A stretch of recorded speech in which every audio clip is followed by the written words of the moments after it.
Apresentação. O conjunto de textos de George Lukács, 1885-1971, aqui coligidos, apresentados em ordem cronológica, reúne materiais inéditos no Brasil, com uma única exceção, a Conferência As Bases Ontológicas do Pensamento e da Atividade do Homem, todos centrados sobre problemáticas de natureza essencialmente filosófica, cobrem um largo período da vida do pensador húngaro. Na verdade, quase 3 décadas e meia, do imediato pós-guerra, 1946, ao fim dos anos 60, 1969, pouco antes da sua morte. A sempre complexa evolução intelectual de Lukács sofreu inflexões no curso deste período, embora nenhuma das quais com a magnitude e a profundidade das que anteriormente marcaram a sua trajetória teórica e política.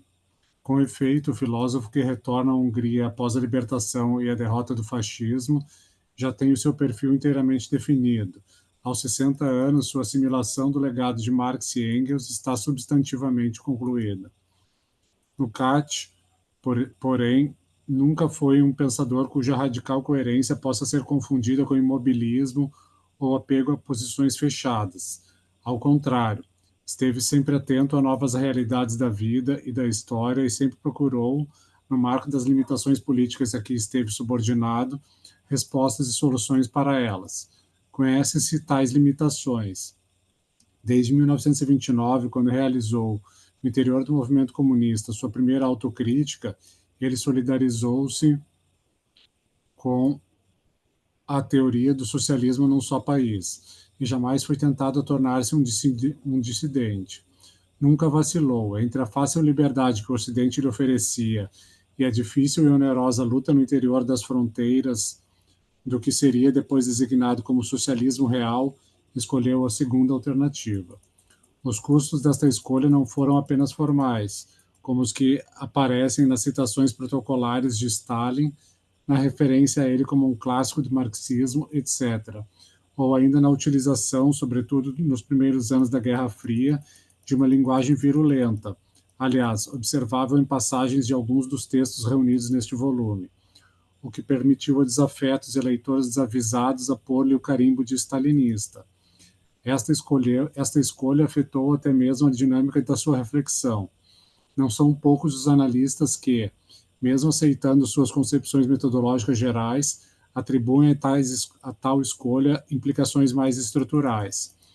Lukács, aliás, esteve entre os dois fogos. Stalinistas e associados jamais o consideraram um dos seus, antes vendo nele um revisionista. No lapso temporal compreendido entre as datas dos textos aqui coligidos, como dissemos, verificam-se algumas inflexões na elaboração lukáciana. O fim da Segunda Guerra Mundial e o período que imediatamente lhe segue encontram um Lukács otimista quanto ao futuro, acreditando na possibilidade de uma grande aliança ou frente antifascista em escala mundial e na alternativa da construção do socialismo a partir da nova democracia. Esse otimismo está nitidamente expresso na conferência que abre nossa coletânea, Concepção Aristocrática e Concepção Democrática do Mundo, apresentada nos Encontros Internacionais de Genebra, ocorridos em setembro de 1946, do qual participaram importantes pensadores europeus, como Karl Jaspers, Maurice Merleau-Ponty, Julien Benda, Georges Bernanos e outros. Esta conferência antecipa, em muitos pontos, temas que seriam aprofundados em A Destruição da Razão, e se dedica à reconstrução da trajetória do irracionalismo de Schelling até Hitler. Nestes anos, além do otimismo referido, Lukács revela a sua preocupação com a necessidade de consolidar a vitória bélica sobre o fascismo, operando a erradicação de suas bases ideológicas. Aliás, a destruição da razão direciona-se nesse sentido. Preocupação que também comparece em Concepção Aristocrática e Concepção Democrática do Mundo.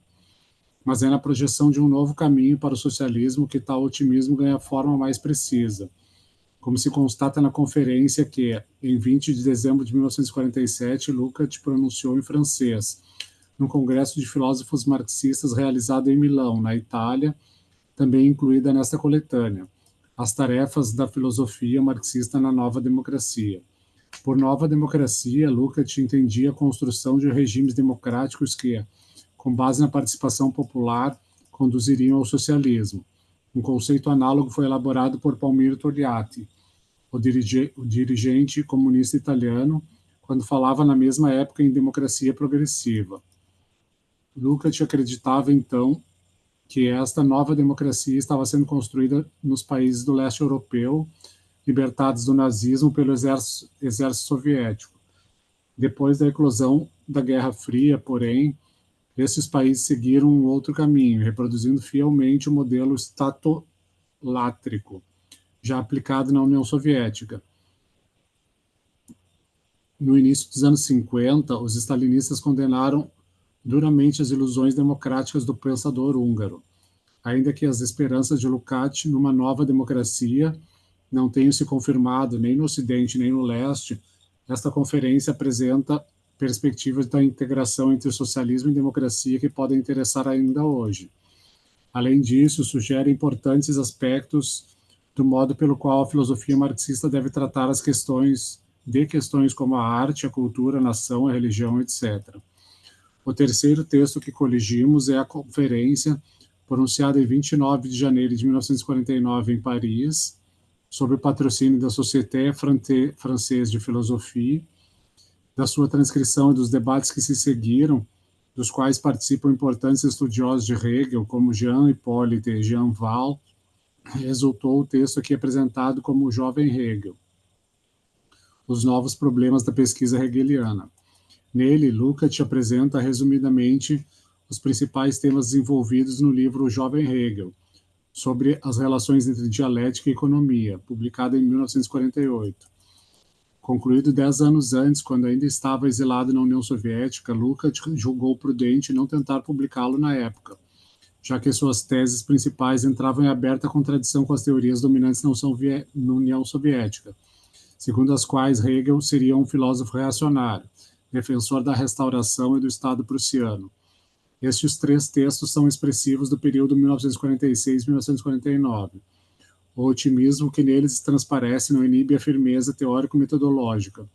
Como o leitor observará, mesmo quando aposta numa grande aliança contra as raízes do fascismo, Lukács não minimiza as suas críticas às ideologias burguesas, nem faz concessões de princípio ao novo taticismo que alguns marxistas esboçam em face de reais ou eventuais aliados políticos situados, por exemplo, no campo da religião. Dos anos de abertura da Guerra Fria, a que corresponde na União Soviética e também na Hungria, o endurecimento do poder político pretensamente exercido em nome do proletariado, até 1956, Lukács é obrigado a retirar-se da cena pública. O ponto de fuga é uma nova autocrítica, 1951, que tanto ele quanto seus adversários sabiam puramente formal. Nos textos essenciais que publica neste período, cede na forma e pouco concede no conteúdo. É paradigmático disso o já citado A Destruição da Razão. Destes anos, recolhemos aqui, e trata-se do texto mais longo da nossa coletânea, o notável ensaio O Jovem Marx, Evolução Política, sua evolução filosófica de 1840 a 1844. Neste ensaio modelar, analisando com rigor filológico e teórico o percurso que vai da tese marxiana de doutorado sobre Demócrito e Epicuro até os manuscritos econômico-filosóficos, Lukács reconstrói o movimento que leva Marx da assimilação sempre crítica de Hegel e de Feuerbach até a definitiva elaboração da dialética materialista e histórica, um movimento marcado e condicionado pela sua crescente adoção do ponto de vista revolucionário do proletariado. Neste trabalho, Lukács demonstra com maestria a relação marxiana de continuidade e de ruptura com a herança filosófica clássica, retirando assim qualquer suporte às interpretações que pensam Marx como simplesmente invertendo a dialética hegeliana, mas também aquelas que o veem rompendo radicalmente com Hegel. O 20º Congresso do Partido Comunista da União Soviética, PCUS, e a crise que envolve o partido e o Estado da Hungria põe novamente Lukács no olho do furacão. Ele intervém na denúncia do regime de Rákosi, Participa ativamente na tentativa de refundar o partido e democratizar o Estado. É derrotado nas duas iniciativas, ambas redundando num breve exílio e no regresso, cautelosa, mas firmemente na progressiva conquista de novos espaços, nacionais e internacionais de atuação intelectual e teórica. Recolhido a uma espécie de otium cum dignitate, o último Lukács vai dedicar-se, sem os constrangimentos que antes lhe eram postos pelas limitações políticas já referidas, como ele mesmo declara na abertura da sua estética, às obras que pensam em reunir os principais resultados de minha evolução filosófica, minha ética e minha estética. Agora, ainda sem deixar de lado as intervenções políticas, algumas nada pontuais, Lukács jogará todas as suas energias no projeto de um renascimento do marxismo, necessário quer para expurgar da reflexão marxista as deformações produzidas pelo stalinismo, causador da sua paralisia teórica, quer para abrir o caminho à compreensão dos novos problemas do presente e, assim, adequar a herança marxiana aos novos tempos. Os frutos mais densos do trabalho de Lukács, nesta quadra final de sua vida, estão postos na elaboração sistemática da sua estética, que nunca foi concluída, e na preparação da ontologia do ser social. Deste período, reunimos aqui dois textos. Cumpre notar que o primeiro deles, A Responsabilidade Social do Filósofo, foi encontrado nos anos 80 entre os papéis deixados por Lukács, sem nenhuma indicação sobre a data de sua redação. Os editores alemães julgam que ele foi escrito nos anos 50, mas sem propor uma data mais precisa. Acreditamos, porém, que o texto deva ser situado no final dessa década, ou mesmo no início dos anos 60, por duas razões. Em primeiro lugar, ele contém uma referência positiva ao termo ontologia do homem, quando dela desaparece qualquer transcendência sobre-humana. Ora, pode-se constatar que até incluída a Estética 1, terminada em 1962, Lukács sempre empregava o termo ontologia numa acepção negativa, ou seja, como expressão de um ponto de vista abstrato e anti-histórico. Após a redação da Estética 1, influenciado pela leitura da obra ontológica de Nikolai Hartmann, Lukács não só passa a empregar este termo de modo positivo, mas também empenha-se, como já observamos, na redação de uma ontologia do ser social. Esta é a primeira razão que nos permite supor que a responsabilidade social do filósofo tenha sido escrito ou nos últimos anos da redação da Estética 1, isto é, em final dos anos 50, ou até mesmo no início dos anos 60. Mas reforça essa nossa proposta de datação, em segundo lugar, o fato de que o texto em questão está dedicado essencialmente ao tema da ética. Sabemos que, ao concluir a Estética 1, Lukács pretendia escrever um tratado sobre a ética. Antes de iniciar este projeto, porém, deu-se conta de que uma ética marxista deveria ser antecedida por uma introdução dedicada ao que ele agora concebia como uma ontologia do ser social, introdução que terminou por se converter numa grossa obra em 3 volumes. Pode-se assim supor também que Lukács não publicou A Responsabilidade Social do Filósofo porque pretendia aprofundar ainda mais o tema da ética. Como se verá, o título do manuscrito não corresponde exatamente ao seu conteúdo.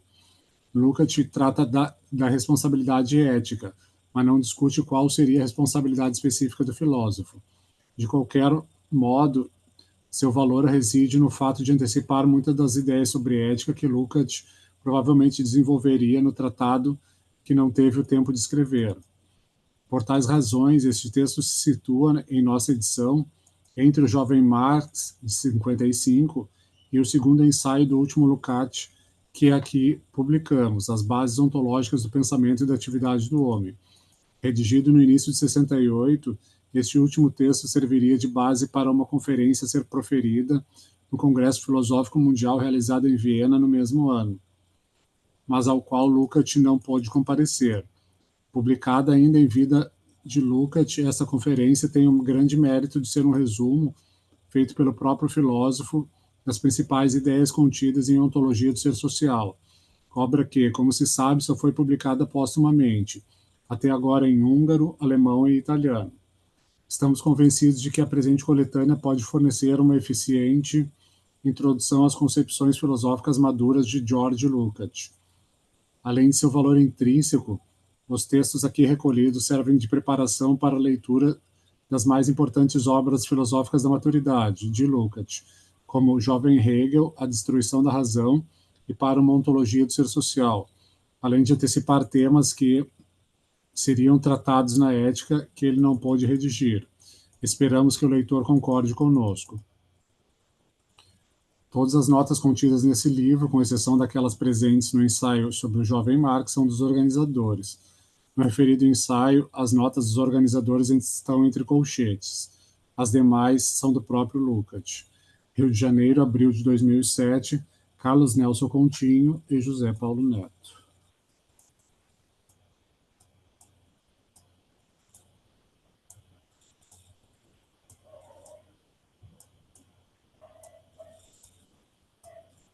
Notas